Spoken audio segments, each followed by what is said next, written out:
Hello, you're very welcome along to another episode of the Tackling Sport podcast, a special Arsenal versus Aston Villa match reaction. Delighted to welcome, as always, my brother Sean is your host here. Sean, how's it going? All good, Dan. And we're delighted to welcome our first special guest of the new series, Aston Villa fan and Shamrock Rovers fan, he wants me to point out, Andrew Blair White. Andrew, welcome back to the podcast. Thanks, guys. Pleasure as always. Enjoy these usually. After the result tonight, maybe not so much, but no, looking forward to getting into it. Yeah, quick. How's it been for Villa this season and supporting the Aston Villa? Like it's only 5 games in, but it feels like you're the centre of attention of the Premier League world at the moment, and Steven Gerrard in particular. Yeah, no, it hasn't been a good start. No getting away from that. I was a little sceptical coming into this season. I just didn't buy, I suppose, what people were saying. I know I talked to Sean when we were working at a gig there around a month ago, and I was very sceptical, and that has kind of come to life, which is a shame because I'd love it to work. I'd love Gerrard to be the man. It just doesn't look like it's clicking at the moment. So something's going to have to change and change pretty drastically. Yeah, we might keep it a little bit on the Arsenal side of things for the moment, just on the game. Sean, your takeaways from Arsenal Villa, maybe a bit on both sides and how you felt the game was. I have to say, I haven't noticed an atmosphere quite like that at the Emirates in a while from kickoff, really.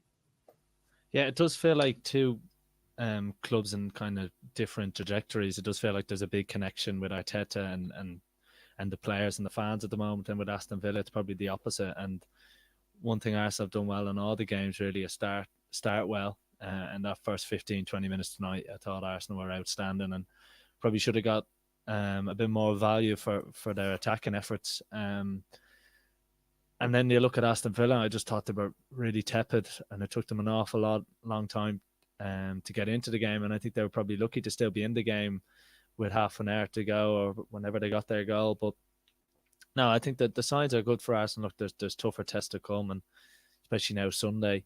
Against Manchester United away from home on a ground that they kind of collapsed at last year. If you remember Ronaldo, I think did he get a hat-trick where he certainly got a couple of goals, and I think that will be the big question marks for this Arsenal side is when the push comes to shove. And we've seen a couple of times this season, the last couple of games conceding at the Emirates, and the fans cheering the team on is probably something we haven't seen at Arsenal for a long time. But that would be the big question mark for me still is with United, but on Sunday. But you can't complain with 5 wins from 5. But for an Aston Villa point of view, you'd be really, really worried. And even just the small little things like Gerrard made John McGinn captain and took the captaincy off Tyrone Mings. And now if you look at him, you probably question, does he start in a midfield too when you've Kamara and you've Douglas Luiz coming off the bench? And if you want to play Buendia, does McGinn fit into a midfield too to allow Buendia to play? So it does feel like there's a couple of little things coming back to haunt Villa at the moment. And obviously their main summer sign and Carlos getting injured, the centre half is a killer blow. Yeah, Andrew, for you, Aston Villa, taking some of Sean's points there, McGinn stood out. I thought he was poor enough. I thought most of the Villa players were poor enough, bar maybe a 15-minute spell. But for you, for the overall of the season, the first 5 games, it's been disappointing.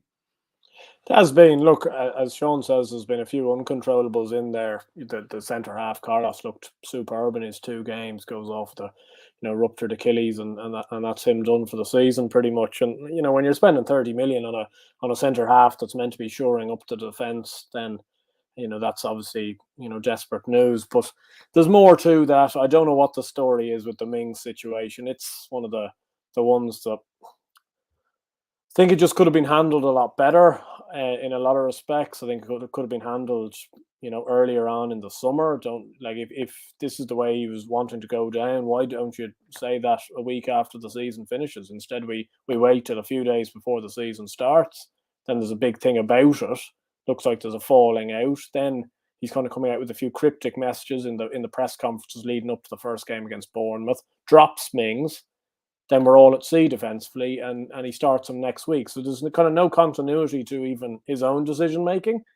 And I don't know. I think McGinn has been perhaps a bit questionable now for a year and a half. I think a lot of Villa fans have probably got rose-tinted goggles to him because he's been good for a few years, and obviously he was in that championship team that got us back up and all that, which all have probably got a little bit of kind of more kudos from the fans. Even Anwar El Ghazi left today to go to PSV. Like, really quite an average footballer, but an absolute Villa legend in a lot of respects. He scored at Wembley, he scored a few decent goals in the Premier League, and he goes away a hero. Same with Trezeguet last year. He scored the goal against Arsenal in front of nobody at Villa Park to keep us up.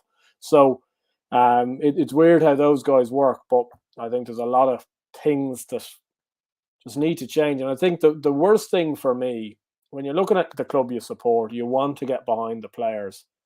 And so many of these players that I couldn't give a balls about, to be honest, really. Like, I think they're on the take. I don't think they really care. And the one man I could tell you really cares is Mings, and he's been near on ostracised. And for all the stuff there you've mentioned, is Gerrard under massive pressure and should he be sacked? Like, I've seen a lot of Aston Villa fans on Twitter. I, for some reason, know and follow a lot of them, and they're all pretty consistent in Gerrard probably has to go at the moment, even though it's only 5 games and people might think you're overreacting. You guys watch them every week, so you know this more than anyone. Yeah, but it's not the one thing I'd say is it's not just 5 games. It was the entirety of the last 10 games of last season as well, where it would dwindle to a close. Now, obviously, we'd got ourselves into a position that we weren't going to be in any relegation scrap. But the last 10 games of last season were absolutely dreadful. We were just meandering to this terrible finish. His win and loss record speaks itself. Like, the only 2 men that are worse than him are Tim Sherwood and Remy Gard. Like, Remy Gard was the worst manager in Premier League history. Like, Remy Gard just kind of sacked his hands up in the air and said, "I can't do it anymore." And Tim Sherwood was Tim Sherwood. So it's not a good 3 to be with, to be honest.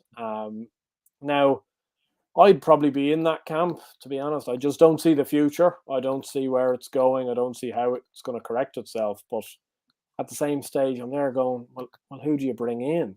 There's some Villa fans on Twitter think we're going to get Poch in. Not a hope. Like, how's this man going to go from managing PSG to taking over our shit show? Now, I would bite a right arm off to get Potter in from Brighton, but Tony Bloom will do anything in his possibility to not let that happen. I think the only thing maybe in our favour there is Potter is actually a Villa fan. But I don't know. He'd be the guy I'd love. If you were to tell me now I could have any manager, like in a context of people that you could genuinely get, he'd be the man I'd hire tomorrow morning. Sean, would there be any danger that Graham Potter would go to Aston Villa? And are you kind of with Andrew and a lot of what he said about Gerrard as well? Yeah, no, I don't think Potter would leave at this stage of the season, especially after Brighton's good start. I know they lost to Fulham, but I think if a manager like Potter would probably want a pre-season to go in and implement any ideas he has. And Aston Villa does feel like maybe where Everton were a couple of years ago, maybe 18 months ago, even when they had off the back of spending a lot of money and kind of having a mixed match of players and different wage structures. I think Gerrard has to take an awful lot of the blame.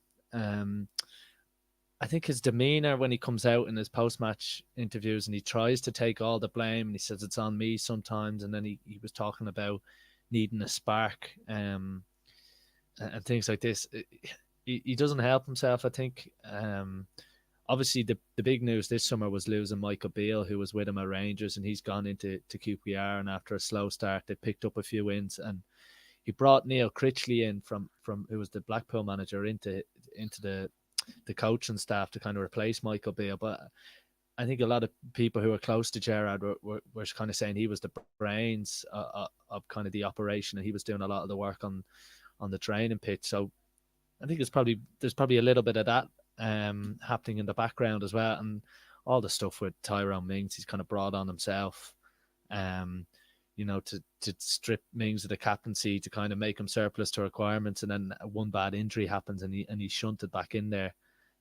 It's just not a good look for Gerrard, and I think all that stuff with Liverpool and Man, kind of being the team that could stop Man City winning the title last year. I don't think that helps him either. His affiliation being so strongly to one club as an Aston Villa supporter, I don't think that would sit too well with you having a manager who's kind of like that as well. And even sometimes in his press conferences and things he says, but he can't deny at the moment he's under serious pressure, and it doesn't get any easier with City, I think, coming to Villa Park on the weekend. So he's definitely under big pressure, and as Andrew mentioned, that win rate, up there with Tim Sherwood and Remy Gard is not where you want to be, certainly.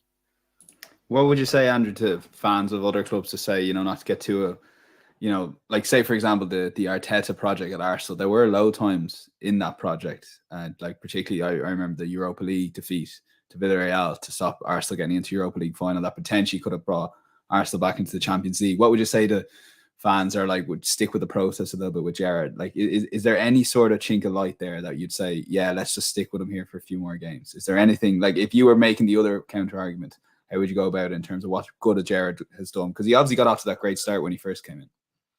Yeah, he did. And look, he has a pull with players, and there's no doubt about that. I know a lot of people kind of go around saying, oh, well, we'd have been better off with Dean Smith. Now, we wouldn't have gotten, say, Kamara. It's not a hope in hell he'd have even heard of Aston Villa, let alone sign for them if Dean Smith was still in charge. So, and he's been a fantastic signing by all accounts. I think he's a guy that an awful lot of Premier League clubs would like, and to get him for free and stuff like that. Obviously, it hasn't worked out with Coutinho. I think that's fair enough to say that. But I wasn't against the signing. When you're picking up a player of that ability for such cheap money, in the grand scheme of things, I think it was worth the punt. And then you obviously been dealt a bad turn with the centre half. I just don't like at the moment what's happening in terms of slight panic looking around with everyone. We were closely linked with Sarr from Watford, a player we don't need in any regard. We don't really play wingers half the time. He'd be second or third up top. Then, Craig Dawson, would he do a job? It just seems all a bit panicky. And I suppose with somebody like Arteta, and I understand there's low moments, there was still kind of the fundamentals of what he was trying to do were always the same. As for I've no idea. And as I said right at the start of this, I would love it to work. But at the same stage, I'm there going, like, what is his plan? It doesn't seem like there is any plan. We're just kind of meandering around. He doesn't know his first team, which I think is a terrible thing. I think every good manager out there with a good squad still knows their top 11. When you go to war in the big games, Man City, say Pep knows what he's going to play. And just comes across, I must say, I was on this podcast around this time last year. We have not recovered from Grealish leaving at all. As a club, as a team, I think a lot of players relied on him to make them look better, and McGinn being top of that list. And it's a sad state of affairs, but at the moment we miss him so much, and we don't have anyone that's kind of holding their hand up and stopping that rot. Andrew, we as you mentioned, we spoke a few weeks ago, and one of the things I said is you don't want to get dragged into a relegation battle. And we have this comment here saying, does any sort of result for Villa save Steven Gerrard? Do you think it's curtain for him? And if you look a couple of months down the line, do you think Steven Gerrard has the experience almost in the Frank Lampard position that if Villa are in a relegation battle, would you want him as your manager? Probably not, just from the perspective that I don't believe this squad should be in a relegation battle. Like when you look at the squad on paper, this is a squad that should comfortably be finishing 11th or 12th. I don't think it will be curtains. Personally, I came into this week, I actually, after the West Ham result on Sunday, I was absolutely fuming the other day with Bournemouth's rush of blood, because after the West Ham result, I had a lofty bet on big old Stevie G to be first manager sacked. Because I thought bad result against Arsenal, there's every possibility. You see what Man City do. Like, there's every chance they could come to Villa Park and beat us 4-0 or 5-0. And we see how people are reactionary these days, especially boards. If there was a big defeat to City on Saturday, I think he'd be out the door by the following Monday. Now, if he goes and like 2-1 against Arsenal, see, in the grand scheme of things, if we hadn't started the season badly, like if we'd got even 6 points from 12 and you go to Arsenal away, you lose 2-1, it's kind of no issue really. Like, I believe Arsenal will finish in the top 4. You go away from home to a top 4 club, you lose 2-1, okay, hard luck, but you almost got a point out of it. But instead, it's not really tonight's result. It's more so losing to West Ham, who are bereft of confidence. It's losing to Bournemouth, who lost their next 3 games 15-0 on aggregate. You know, it's losing to Crystal Palace, not shaking a leg away from home. Those are the results that kill you. Because in the grand scheme of things, our first 4 games were relatively simple from a Premier League perspective these days. Yeah, it's one of those kind of situations, and something that Sean mentions. You just don't want to get dragged into that relegation. Are you ending finally to say on Aston Villa, Andrew, before we move on to a general Premier League chat? Anything to get off your chest before we head off this topic? No, look, I hope it turns round. I would be the first to be with Stevie G if it did all turn out. But I think, unfortunately, my realism is killing me here. And it would surprise me if we sat down in a month's time and he was still in charge. Yeah, I think most people kind of concur with that. We'll move on to a general Premier League sort of chat. Andrew, for you, outside Aston Villa, how have you found the first 5 games of the Premier League season? It's good. I think a few of the new clubs have done a lot for it. I know Forest got pumped tonight, but I think they've equipped themselves quite well. I think they're going to be tough to play against away from home. Fulham have been good. I must say, I suppose he's a guy that's done Ireland as a national team a few bad headaches over the time. I'm loving the fact that Mitrovic is actually proving it in the Premier League, because he's a quality player and he just has this tag over his head from some fans that he's no good, and he's shown himself off to be good, which is good. And it looks like Craven Cottage is actually a bit of atmosphere there.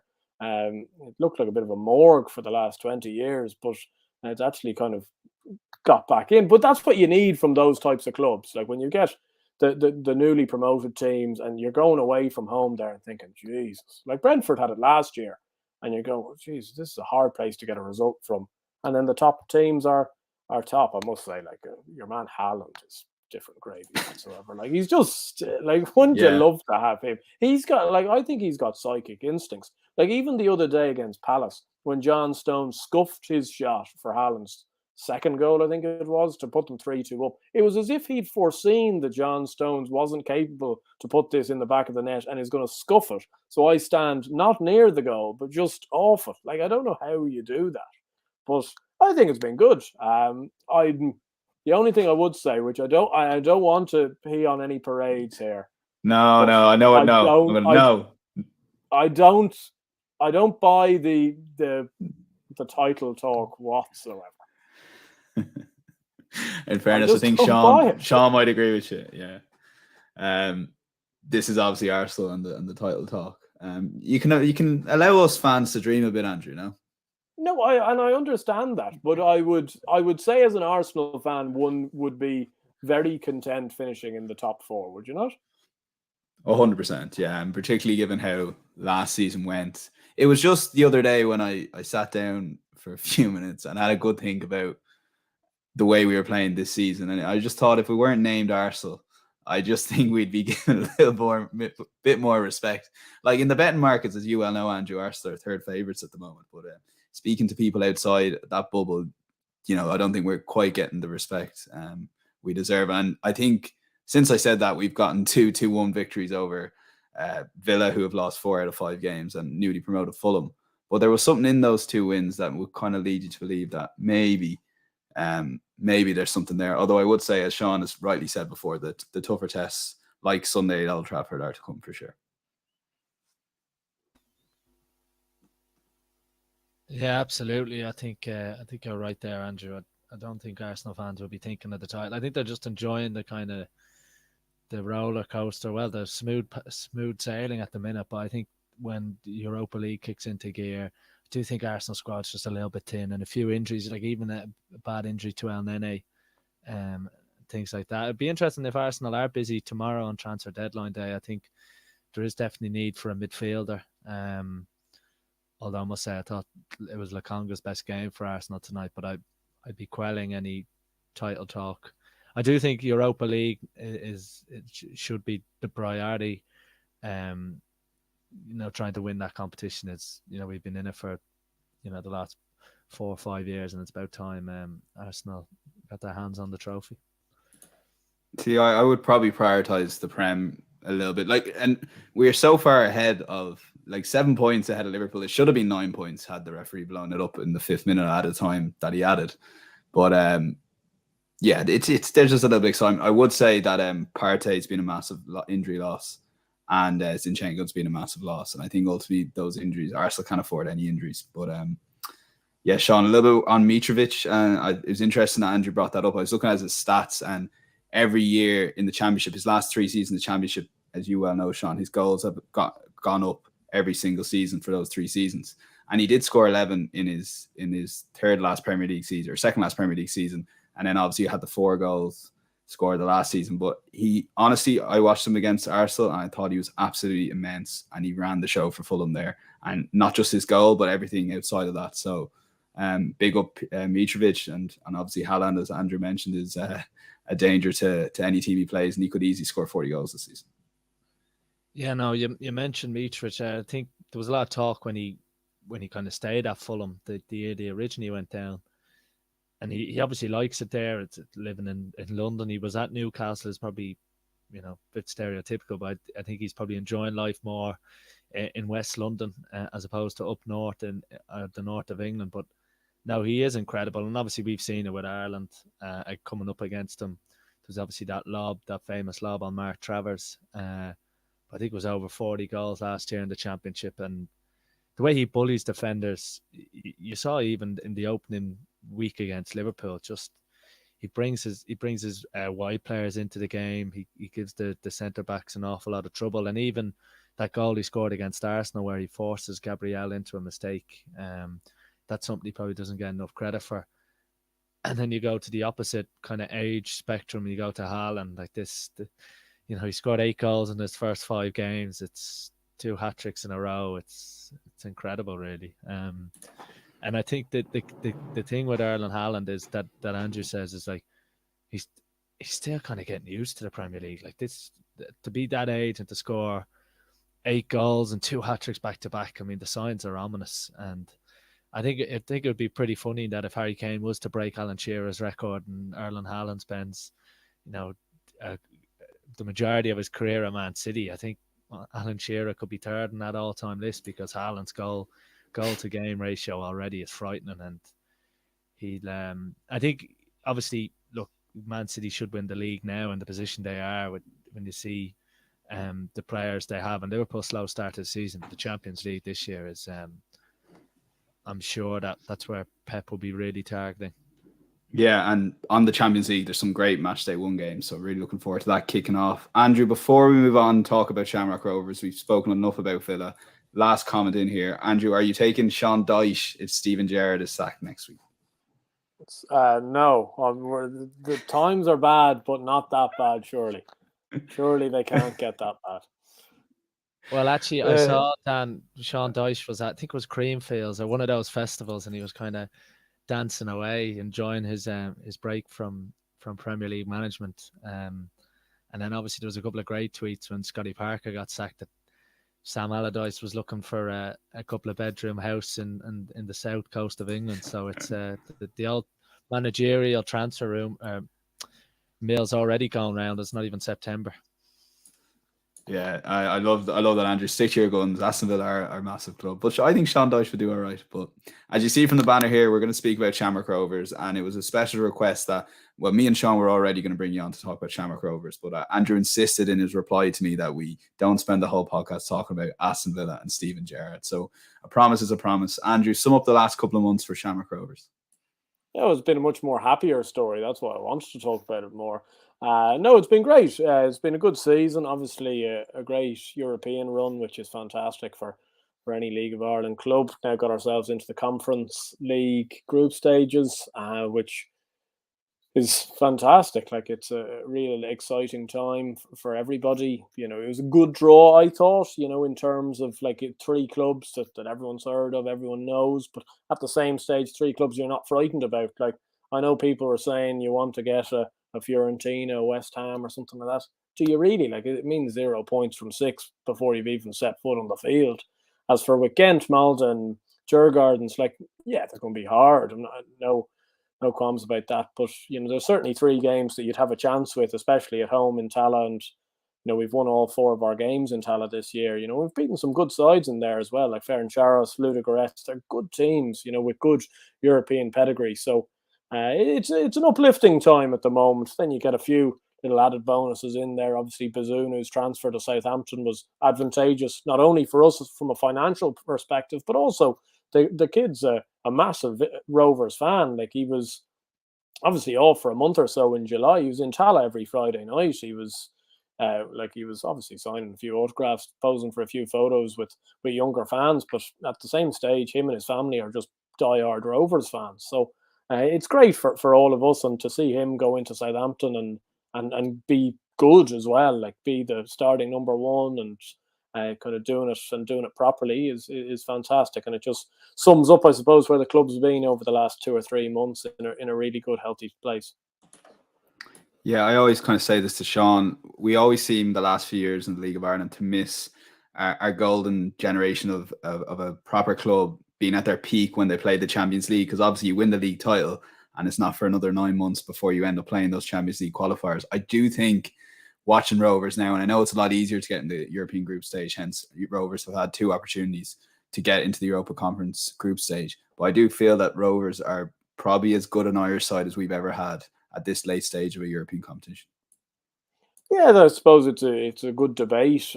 Probably a debate between this and the Dundalk team of 2016, I think it was, under Kenny, who obviously got to a group stages of the Europa League, won better and did very well. I think we've done very well with what we've had. The thing that I suppose people not necessarily who haven't watched the games would realise is that we've gotten through to the Conference League with Jack Byrne playing probably 90, 100 minutes overall in Europe this year. The poor guy's been just injured all season. Graham Burke hasn't played too much more. And if I'm being brutally honest, they're our 2 best players. They're our 2 best attacking threats. Jack Byrne, as many Irish fans would know, proved himself on an international stage, not only, a year, 18 months ago. So he's a massive coup for a League of Ireland club. He's getting back fit. He seems to be fit at the moment, which is great going into these group stage games. But I think the fact that we've done it with kind of without him really, and without Graham for a fair bit of it, has been great. You've had guys like Rory Gaffney stepping up. He's a guy in his 30s, but he's been around the block, and he's a super centre forward. And I suppose if he probably had a few more goals in his game, he's a guy that wouldn't be far short of playing championship football in England. He went over, he played League One, League Two football, just shy of a few goals.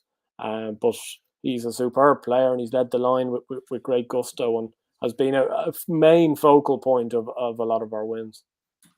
Yeah, Sean, for you, do you agree with Andrew there that it's been a sort of squad performance from this Rover side in Europe, and I guess that gives them a massive opportunity with these 6 massive group stage games? Yeah, and I think they'll have learned an awful lot from the games. I think it was the Ludogorets game where they were 2-0 down. It's still kind of in the tie, took a bit of a battering in that first 45 minutes and played themselves into the tie. And then I think there was a mix-up with Manus and Lee Grace, and they conceded a killer 3rd goal. And again, in the Ferencváros game, the away game, they conceded a late 90-minute goal. And I think they'll learn an awful lot from that, because I don't think they should fear any of the sides in their group. I mean, this is the hardest part is kind of getting into the group stages, and we've seen that over the last number of years. And Rovers have almost felt like they've missed the boat. And it was interesting. Stephen Bradley was obviously linked a couple of months ago with the Lincoln job, and you did feel like obviously there's been a few issues with it with his family, but obviously he stayed now, and one of the big reasons for that is European football, and it's the same for a lot of those players now, and they have the ideal chance to go and compete against each side. And as Andrew said, that they're unbeaten at home in Tala this year in European competitions, which is a serious feat. And the fact that they have the luxury of playing their home, it shouldn't be the luxury, but I suppose no other team in the League of Ireland would really have it, that they can play their home group stage games in their home stadium. Gives them a massive chance to kind of progress. And this is a Rover side that have been coming of age for a number of years. Obviously, Andy Lyons is going to move on to Blackpool, but it's brilliant that he's able to play a part in the group stage campaign, because he's been a huge plus for Rovers, probably their their player of the season, particularly with some of the goals he's got in the league. So I think Rovers have been trending in the right direction for a number of years, but it was paramount that this year they made hay in Europe, because it's probably been the one thing lacking from them in the real kind of success they've had under Stephen Bradley now. And I think what we will see is Tala being rocking for those 3 home games. And like I said, they won't fear anyone, and they'll give themselves a real good chance at progressing far, because we all know the financial windfalls that you get from playing in Europe and the opportunities that come with it. So for a lot of these, there's a few of those Rovers players, like Chris McCann, Andrew mentioned, Roy Gaffney, guys that are kind of older in their career, mixed with some young players like Andy Lyons and Justin Ferrazzi, guys like this. So there's a great blend of different players in different paths. Obviously Alan Manis as well in the older category. So like Rovers won't fear anyone, and that's the key, that they have their home games at Tala. I sense an air of optimism and confidence, Andrew, that there's a potential of getting through to the knockout stages. I guess it's hard to know, it's particularly to, like, you're obviously a massive horse racing fan. You can't judge the form line, from French racing to British racing. It's the same in European football, obviously. But there's just an air of confidence, and the way Rovers played, and even being 4-0 down in for opposition clubs, League of Ireland clubs, would have been like, look at them celebrating a 1-0 win after losing 4-1. But there was just a manner of sticking at it, the process, that you've managed to dig out those couple of home wins when the tie has been over. Yeah, no, it's been great in that respect, and I think it just sums up, I suppose, where the club is together wise. Sean mentioned it very well there in terms of when Stephen was asked for the Lincoln job, I'd say in early to middle of May, and I think it can be underplayed, given some people in the League of Ireland just get snippy about Rovers probably having the biggest budget, and therefore Bradley's job kind of sorts itself out. But the job he's done in the club when he took over from Pat Fenton, who by all accounts left the club in a very, very bad position, with a lot of players on the take, not wanting to play for Rovers, just getting their paycheck. We were in the merry-go-round of guys that just would play for Pats 1 year, then Rovers, then Bows, then back to Pats, back to Rovers. And instead, he's actually ingrained alongside his team of Glenn Cronin and Stephen McPhail a proper way of playing. And you talk about Gerrard and a kind of a lack of a plan. Like, this has been a major plan in the offing for a number of years, and it's finally coming to fruition, which is fantastic. And I think it's obviously desperately sad what's happened to Stephen and his family with his young son at the moment. But to a certain degree, I think it's brought everyone closer in the club this year. The fans are even more closer. I think there's a level of empathy there. There's a level of real feeling and passion behind everything this year. And I think you saw that in the Ferencváros game with scoring in the last minute, that it meant everything to everybody, even though in the grand manner of things, I'm sure these Hungarian lads were thinking, who on earth are these guys?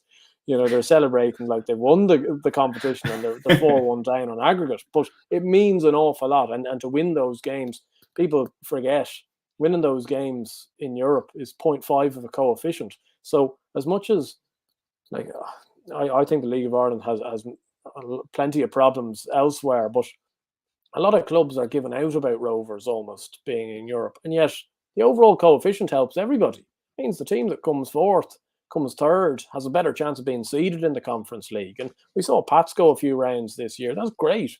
Like, when you rock up and play Pats away, you play Dundalk away, you play Bows away, you absolutely hate them as a Rovers fan's perspective. But when these clubs are in Europe, you're not a League of Ireland fan if you don't want everyone to do well. Because then, like, what's the whole point of it? You're all trying to do well. You're all trying to prove everyone wrong. 80% of the people that watch football in Ireland couldn't give 2 dimes about the League of Ireland. So you're trying to trust that, or to break that rhetoric. And I think Brian Kerr has talked about it on Virgin a few times. I've seen a few clips on Twitter where he's there going, the league has to do everything to help out these teams in Europe. And I couldn't be more with him. And I think Kerr comes up with a few odd takes every now and then. But, like, you've got to make sure that these clubs actually can produce. The more teams in Europe, the more money into clubs, the more money into the league then. And the whole thing grows. You're going to get a situation where, if, say, Rovers got into a group stage, Pats get into a third round, Dundalk will be back in Europe next year, they get into a third round, RTE are going to be forced to put games on the TV because they'll just have people knocking the doors down, or Virgin, or whatever it is. More people watching it. More people then go, you know what? Tala's a nice little 7,500 seater stadium. Let's go to a game on a Friday night. See what it's like. And I've always had the belief, once you get people in the door, they won't leave. Because as much as the football in a Premier League sense is much below it quality wise, you struggle to get better atmospheres than you'll get in the middle of League of Ireland games. It really is something else. Like it's a sense of tribalism with clubs that I think if you get ingrained into, you can't get out of. Yeah, Sean, you want to come in there? Sorry, yeah, I was going to ask Andrew on that. You mentioned there about making sure everything is done to help teams in Europe. Obviously, there was a lot of hassle this year with travel for a lot of different teams. I think Pats had to fly out from Knock. Rovers were then forced to land into Shannon, and then there was Folga and Shannon, so then they were able to land in Dublin, and Stephen Bradley was given out about that. They're difficult getting to Bulgaria. Do you think more can be done? Obviously, there was difficulty with scheduling games, league games in and around Europe. Do you think more can be done from that sense? And the League of Ireland should really push this kind of 4 or 5 week window where there is a lot of European games where they can really help the clubs out, maybe with scheduling or what have you. Yeah, I think so. Like, I think that's the key. Like, you can even start the season 2 weeks earlier if that's the case. The issue with that, which is a wider issue, is that there's certain clubs in there that just go, oh, well, I don't want to accommodate Rovers. Like, we're ready to play in the middle of July and stuff like that. And you get people getting their noses up.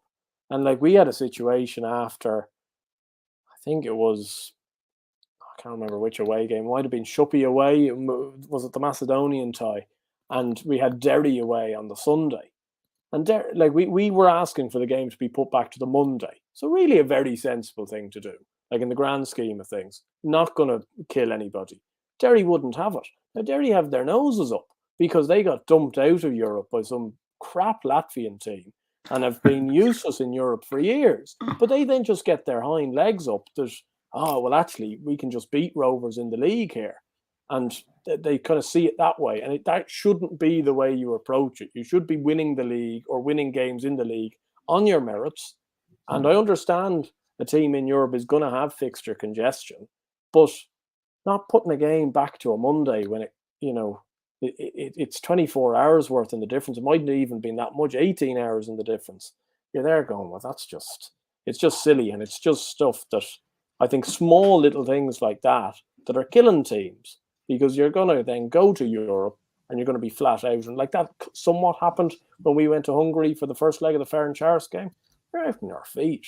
And unfortunately, when you're up against that type of caliber of team, you're just not going to be able to compete. The League of Ireland we don't have enough players in the squad. We don't have enough good, top European players to compete if you're not fully at your best. And then obviously, Dan, you have the issue where Ludogorets were only starting their league, so they don't have the same issues that Rovers had. And I just think with what Andrew's saying is, I think the League of Ireland are probably a couple of years behind in their decision making, and maybe more will be done for the next couple of years. We've obviously seen it recently when League of Ireland players have been called up to the Irish side and games have been called off and different things like that. So I definitely think there is a kind of a couple of years, we're a couple of years behind in that terms, and maybe in 2-3 years that the landscape will be different for clubs in Europe. But I think Andrew's right. I think the League of Ireland must do everything in its power to help these sides in Europe. And even you saw with Sligo Rovers and Pats, like how much momentum they got from a couple of big European wins. So I think Andrew's spot on with that. Yeah, Andrew, I'd love to come out and completely disagree, but I couldn't agree more with everything you're saying. And firstly, I think, just a side note, it's great that there's been so many League of Ireland clubs. It seems to be, it was Bows last year, Pats had the journey, and everyone forgot about Rovers who were flying then, and now Rovers have ended up taking over. But we obviously had Dundalk. It's literally, to me, it seems like every club has had a fair crack at it. But it's intangible, and it's something you can't see. It's just the level of support. Like, a lot of Irish football fans won't tune into the League of Ireland, but they might stick on a European game or keep an eye on a European journey. And if you can get clubs like Shamrock Rovers to the group stages of European competitions on a regular basis, that's only going to build support. And I was actually going to bring this question up anyway before you spoke there, Andrew, but have you noticed a shift in terms of supporters at Tallaght Stadium, an increase of fans there, an increase of fans that maybe not ordinarily wouldn't have gone to a game that decide to go on a Friday night? Definitely there was a lot of good work being done pre-COVID. Then there was the streaming, and obviously post-COVID there seems that has picked up.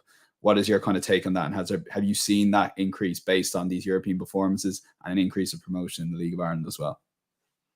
Yeah, I suppose from a Rovers perspective, it's been good. Biggest amount of season ticket sales this year, which is always a positive. Whether that's just on the backlash of COVID and people just desperate to get back to games, I'm not sure. But the overall attendances have been like, I can't remember the last game that there hasn't been at least 4,500 in Tallaght, which is great. Oh, sorry, there was a cup game against Bangor Celtic, which only had 2,000 there or something like that, but you can excuse that in the first round of the FAI Cup. So, that's fantastic. And the fact that you're going to get to these European games and it's going to be a sellout of 7,500. But it's just more so even around the league. Like I love seeing progression around the league. And, we went to Richmond Park only a few weeks ago for a league game. It was sold out. The place was buzzing. They were obviously right in the middle of their European journey at that stage as well. And things were going well. Sligo, as Sean said, got some really good crowds into the showgrounds. Things are going quite well up in Derry at the moment. There's plenty of good crowds up in the Brandywell. This is all good stuff.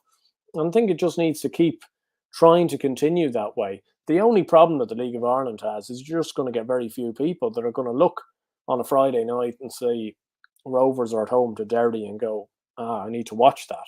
As for the thing with Europe is that people watch teams that they've heard of to a certain degree.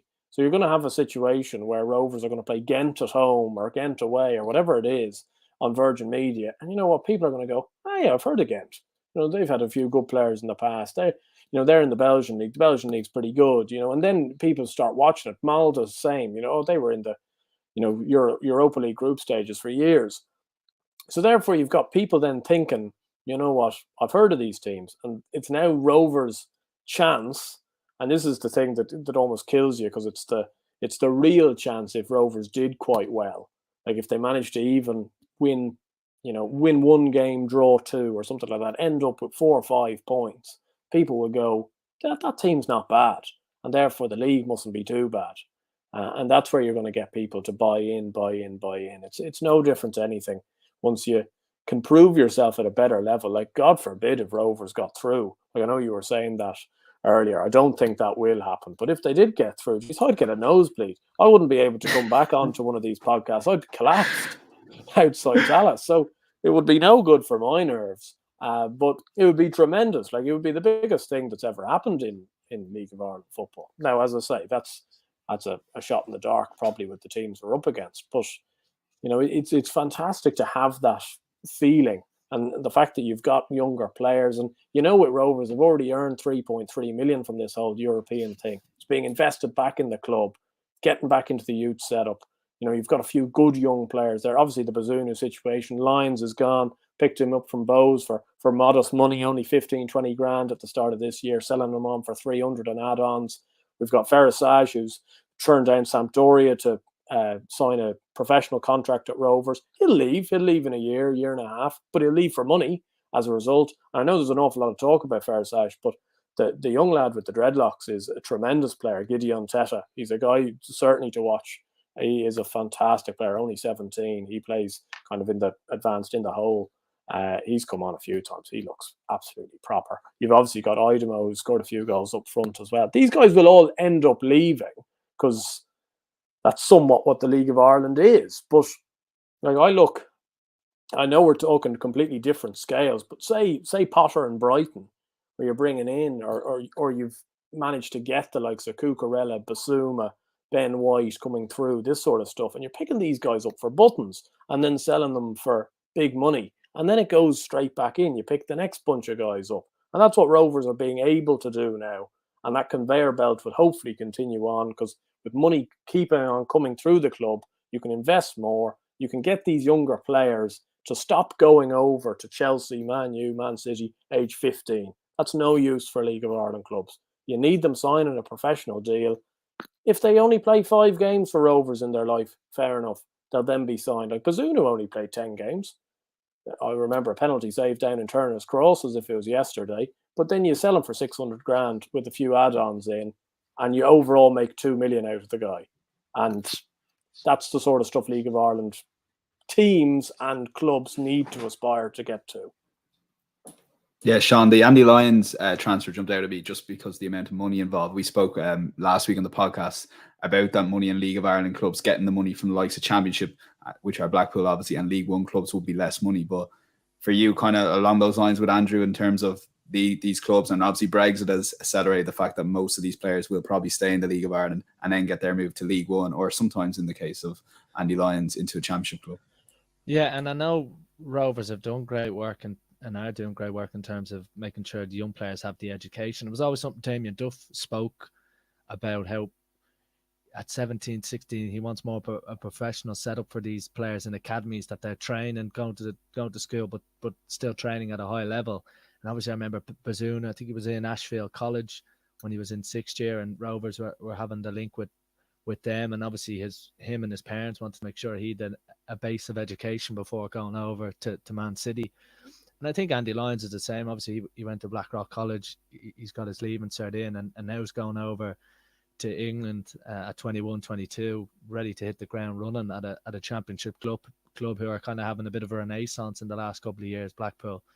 So I think the League of Ireland has to get that right. Obviously, it's the biggest club for that, for example, is UCD. Well, they do great work. I know they get an awful lot of stick in the league, and they don't have the fan base as maybe other clubs. But you look at someone like Liam Kerrigan, Liam Scales as well in the past, Neil Ferrugia, who was at UCD. So they are producing great players, but Liam Kerrigan's gone over playing for Como with an education behind him and a college education. So I think that's really important for players, and it gives them the real opportunity now for someone like Liam Kerrigan to take football in seriously. I heard an interview where he was saying now he's full-time, he's doing double sessions, he's kind of enjoying that challenge. And I must say, I know Rovers announced some sort of link during the week about transition year students, but they've done great work in that, because now Brexit, as you said, has changed the Irish system. Always, even growing up, you hear of people going over 14, 15 on trials and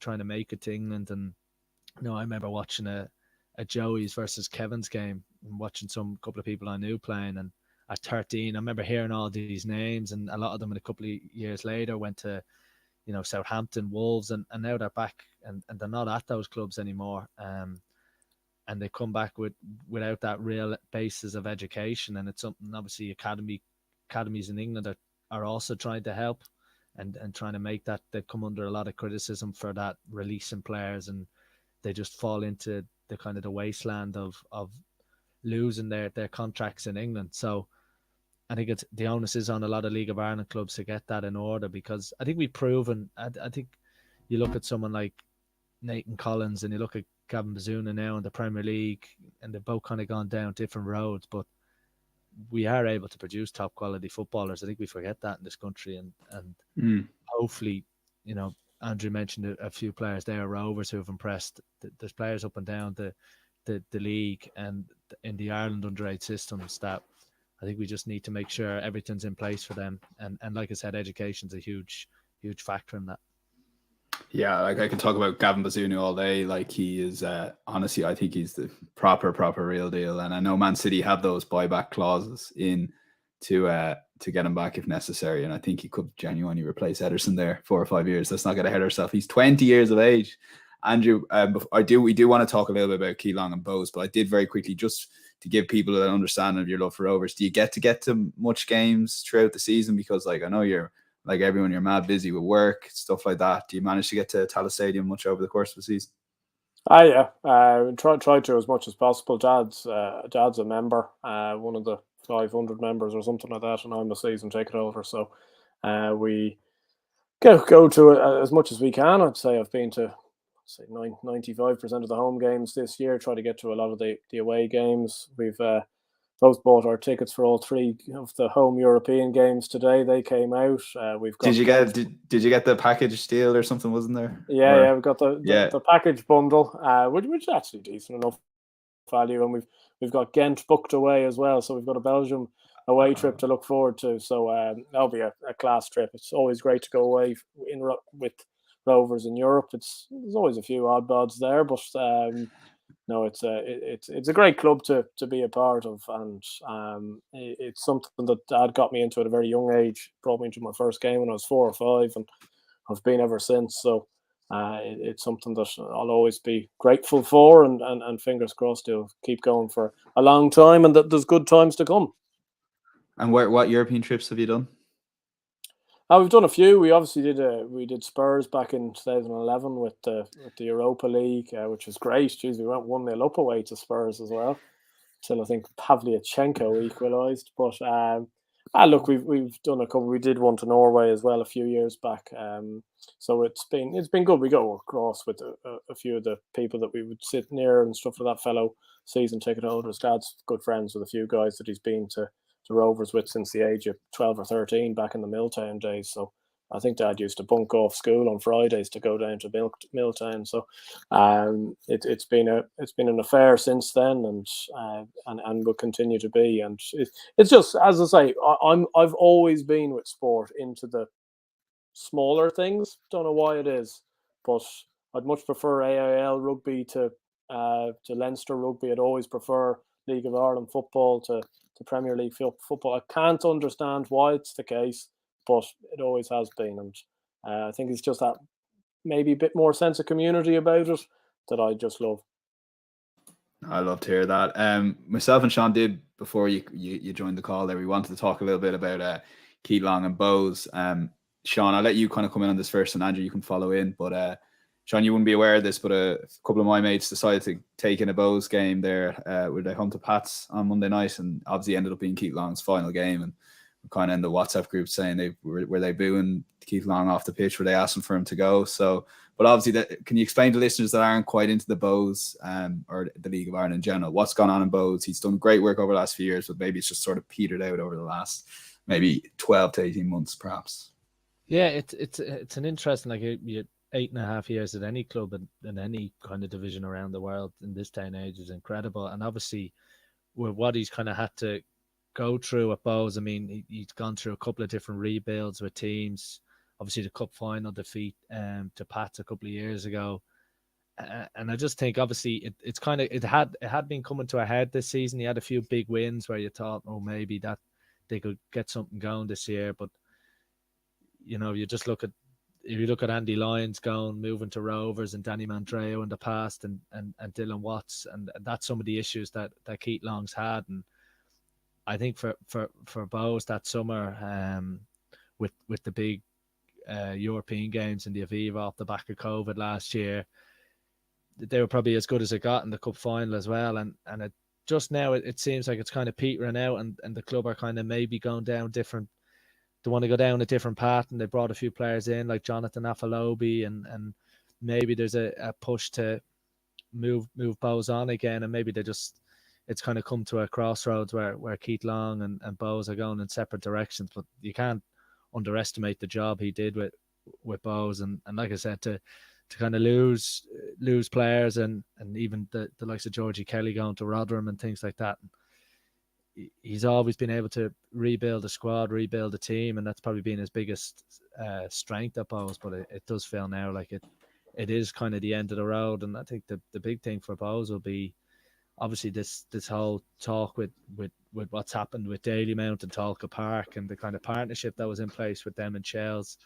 What's going to happen to Dalymount now? Bowes have kind of really built themselves up as a club in the last 18 months, 2 years. They've done a lot of great work. The likes of Dawson Devoy, Promise Amacherry, Georgie Kelly have all moved to England for not obviously as much money as maybe Bowes would like. So it is going to be an interesting, I suppose, appointment, and 6 months to a year to see how they go from this. But he's done a remarkable job, Keith Long. Yeah, Andrew, for you. Yeah, look, Keith Long's one of the good guys. I think he's been a great manager for Bowes. I think you can compare him. I've always compared him a little bit to the whole Sean Dyche situation at Burnley. Like he's been an excellent manager for the situation, for what they've had. I think he's obviously, as Sean said, he's been a hostage to the guys that just don't stay, and plenty of seasons he's ended the season and his best players have just been gutted away from him when he's had to start from box A again. I think he has shortcomings as a manager, personally speaking. I think he's tactically okay, but like certainly there was one case last year where they came to Rovers and he was 1-0 up at half time. Pico Lopez had just been sent off. Promise Omacheri was causing all sorts of problems. Game just needed to be, it was like an open goal, just needed to be patted into the back of the net. And they came out in the second half. I don't know what he'd said to them at half time, but they came out like they were an under 8 side. And we were very unlucky not to win the game. So you're there going, this guy's tactically maybe not quite as good as you think he is. And I just wonder, for him personally, I don't know what he'll do next, but I don't know what sort of club he'll end up going to, because I think he'd struggle at any club that there's genuine expectations. I think he's suited the whole Bowes philosophy, and the Bowes philosophy somewhat is kind of a little bit woe is me, and we're the underdogs, and our best players have gone and we don't have much money to spend. And you're looking at the guys they're bringing in and you're there going, well, there's obviously a bit of money on the table. These guys aren't coming in for peanuts. And I just don't think the way they've managed some of those younger players, as you say, like I think your man Promise was one of the best players I've seen in the league for a long time. He caused ructions of talent every time he turned up, and then we played them this year, he's starting on the bench. You're going, what's going on here? Fully fit. But Long had that with him because he had an issue with Danny Mandrew as well, who came over to Rovers, obviously, and did very well before going to Lincoln. But he just kind of he headbutted with some personalities, and I think it was a little bit Long's way or the highway. And as it did with Dyche and Burnley, I think things just come to an end naturally. I don't know who Bowes will go to. I think for their sakes, I hope they don't turn to the assistant Trevor Crowley. We did that a few years ago, and that didn't end up going well. So hopefully they'll look maybe for. I think the Drogheda manager has done a very good job this year. It took over from Tim Clancy. He might be some guy they'll look at, because obviously, again, a team that probably don't have much resource but have probably punched above their weight. So it's disappointing, obviously, for Bowes. A lot of Bowes fans will hold Long in very high regard, and rightly so. But I certainly believe it finished its course probably at the start of this season. Sean, for you, very quickly, is the tide turning a bit on Daniel Lambert, just judging by my Twitter feed and some Bowes fans over the last few weeks and months? Look, I think Andrew touched on it there about it's always easier being the underdog and kind of shooting for the stars. And I think now with Bowes, obviously they're getting big crowds there. They put a whole heap of money into kind of the off-field stuff. They've done a lot of really good things in Phibsborough and with different kind of partnerships they're in. And like I said, the next 6-12 months is going to be huge for Bowes, and they've obviously, there's a bit of work going on in Dalymount now, and that's going to be again crucial. But look, it's hard to know fully, but like I said, there's a lot now where you look at Keith Long, there's a lot more going on at Bowes that brings a lot more expectation. And I think when teams have a taste of success and in relative terms to Bowes with their European run, but getting to the cup final, that when you drop again and you drop that standard, then there is pressure. And especially now that Keith Long's gone, I'm sure there'll be a lot of Bowes fans that be kind of looking at what's going on in the background, making sure they get the appointment right or whatever. But you have to give credit to how far Bowes have come in the last few years. And I think Andrew's right. Like, they have brought in a couple of really good players. They brought a couple of really good players in from Scotland that seem to have worked. So I think he's right. I think there is a little bit of money there, and it'd be like I said, interesting to see where they go with their appointment and how they go about the whole work around Dalymount and things like that, and just how they go through these 6 months, 12 months, and where they come out at the start of next season. Yeah, Andrew, it'd be remiss of us before you leave to talk very briefly about the upcoming jump season, which is about to recommence. You're actually the talk of this, my gaff there maybe a month ago, how quiet you'd been on Twitter during the flat. That not only are you self-professed hate the flat, but you stick to your guns by and large on that in terms of tweeting and content. Tell a little bit of listeners about Let's Talk Racing and what you guys have planned, because I've seen some great content there with Dan Skelton and Paul Nichols already. Yeah, no, thing me and Josh have started up, I'd say, year and a bit ago. We've done plenty of things together before, and we decided to build it into a bit of a channel, and it went well last year. Content was good. Both of us love jumps racing, love getting into it in the winter. I'm a big cricket man, as Sean will well know, and as a result, it works quite well because the summer's all cricket and the winter's all jumps racing and football. So I've managed to figure that one out quite nicely. But look, I don't pretend to know too much about the flat racing. I'd like to think of a decent enough grip of jumps racing, especially in Ireland, and we've done a bit. I was over in England last week, and we got a few days in. We were in Nichols for a day and Skelton's for a day, and they couldn't have been more accommodating with their time. When you think that we were paying absolutely nothing for them, they were doing it out of their own goodwill. And I was saying to Josh on the trip back from Nichols, because it was around 2 hours away from his place, that it's the horse racing equivalent of being just allowed in to meet Pep and Jurgen Klopp for a day or something like that, and then just having a day around and getting to talk to all the Man City players and talk to all the Liverpool players. Like, you kind of, like, these guys are top of the game, and we were treated as if we actually knew what we were talking about, which was a nice change. But no, that's all good. The Paul Nichols podcast will be out tomorrow morning or Thursday morning, whenever people are watching this. So hopefully it's a decent enough watch. It'll be around half an hour, and I think there's a behind the scenes as well. We've gone a bit ballsy this year. We've got a little plus service on YouTube, so got a few people that have signed up to that. Just a few little extra bits. You're not going to miss anything if you don't sign up to us, but you'll get extra if you do. So that's my plug for today.